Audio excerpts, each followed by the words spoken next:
Pick out the acute angles from the given figure. So first acute angle அப்படின்னா என்ன நம்ம பார்க்கணும். acute angleனா என்னது? The angle which is less than 90 degree. ஓகேவா? less than 90 degree தான் நம்ம என்ன சொல்லுவோம்? acute angle அப்படின்னு சொல்லுவோம்.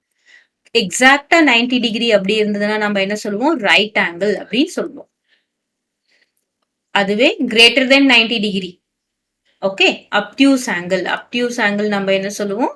It is greater than 90 degree. Greater than 90 degree.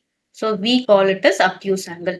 இப்போ இதில் நம்ம மார்க் பண்ணலாம் 33 டிகிரி அப்படின்றது என்னது? less than 90 degree. அப்போ இது என்ன ஆங்கிளா இருக்கும்? acute ஆங்கிளா இருக்கும். நெக்ஸ்ட் 56 டிகிரியும் என்னது? less than 90 degree and this is also acute angle. இப்போ இது 89 டிகிரி அப்படின்றது இதுவும் என்னது? 89 is less than 90 தானே? அப்போ இதுவும் acute தான்.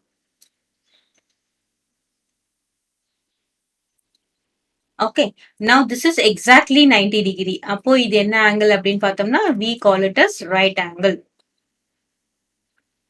இது என்னது? greater than 90 degree. ஆமா, 100 is greater than 90 degree. இது நம்ம என்ன சொல்லுவோம்? obtuse angle அப்படின்னு சொல்லுவோம். This is obtuse angle. So what is the answer அப்படின்னு பார்த்தோம்னா first one, second one and third one.